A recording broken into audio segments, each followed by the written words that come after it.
This is Maggie Hess reading my most recent publication, Kintsugi, Walnut, which is 22 years of writing, and it's a long book, and so let's get started. Kintsugi, Walnut, 22 years of writing. Poetry, memoir, fiction, and haiku. Abridged and edited by Maggie Hess, 2023.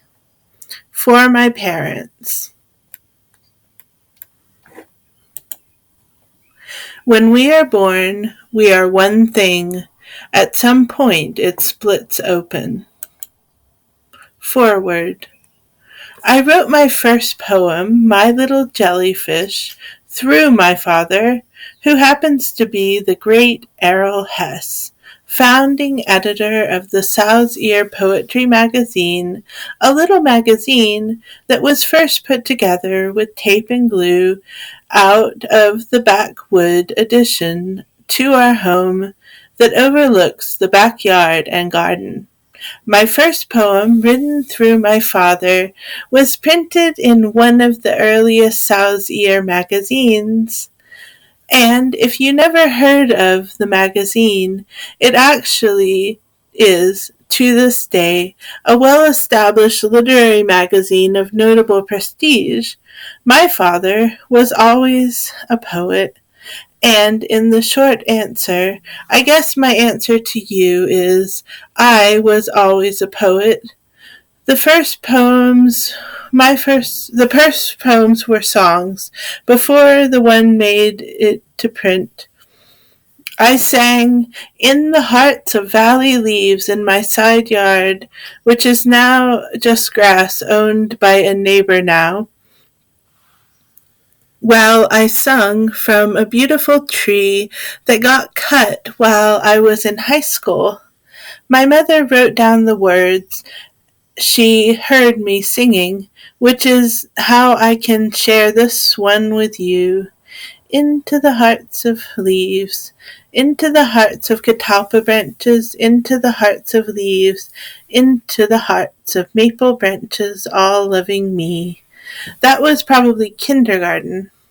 When I was in the 5th grade, I formally wrote on paper my first ever poem, a sort of homage to rain, which was the class assignment, to use as many senses as possible in a poem about rain.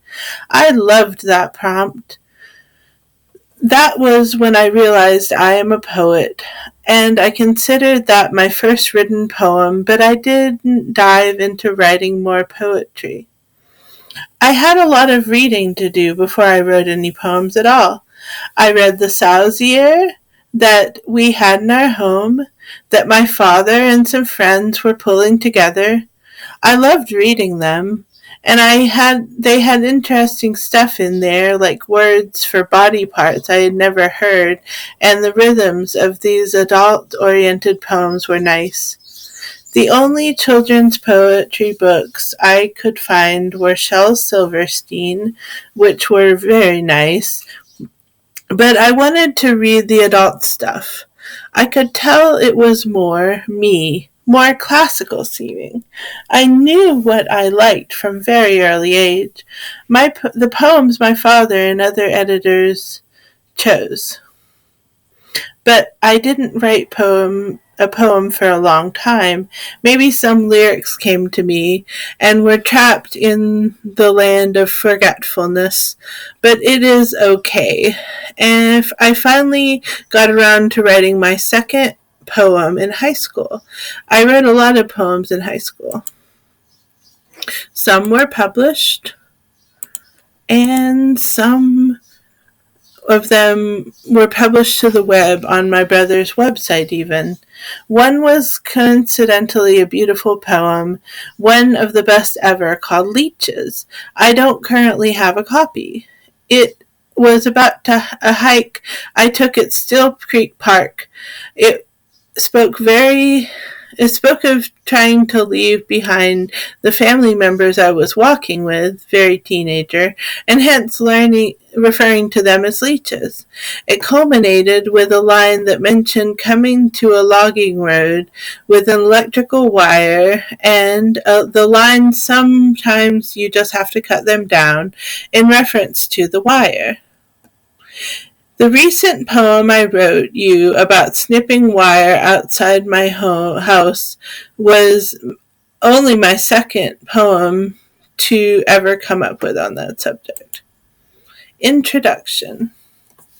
Kintsugi is a Japanese word for the art of repairing broken pottery by mending the areas of breakage with lacquer, dusted or mixed with powdered gold, silver, and platinum.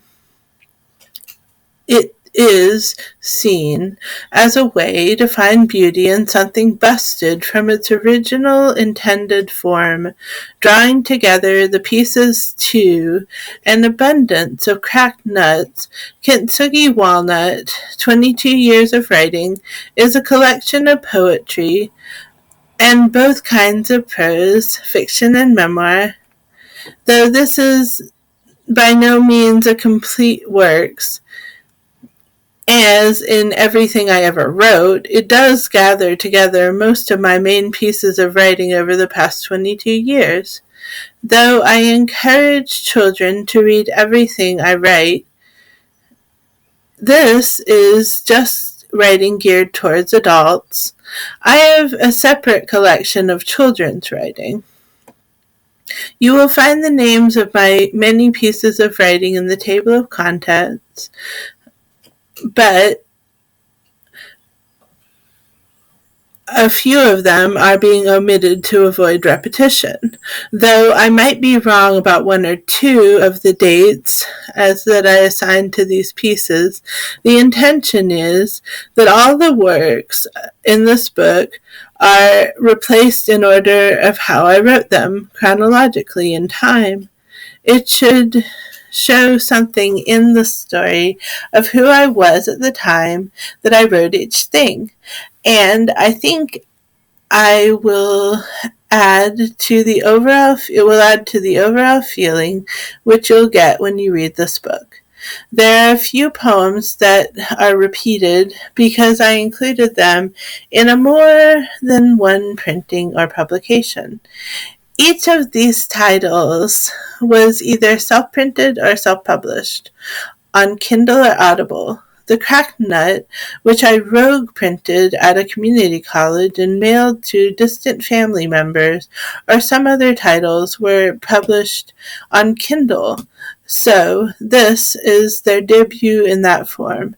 My Rituals, a piece I was awarded the Maybe Smith English Composition Award for at Berea College, was the first title I ever self-published on Kindle. Midi Tourist in Costa Rica, which was written as a diary during my first trip abroad, was eventually self-published on Kindle. It is recommended to read this book cover to cover, but if you read this book, but you don't want to read all the genres, feel free to skip the ones you don't feel like reading. If one piece snags you and makes you want to put the book down, my recommendation is maybe move ahead from it too.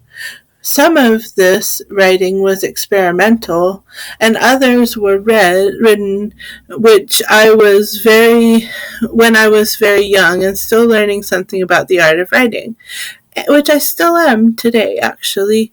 This is the longest book I've ever published, by far. It has been a joy to pull together, and I hope it brings you laughter as well as tears. Table of Contents. Midi Tourist in Costa Rica, 2001 memoir. The Cracked Nut, 2005 poetry and memoir. The Quaker and the Mime, fiction, 2006. My Complete Unedited Journals from Highlands, North Carolina, memoir and poetry. Calendar Girl, poetry. My Rituals, memoir and poetry. Will Work for Hope, poetry and memoir. Passing Through the Waterfall, poetry and memoir. Breath of a Heron, poetry.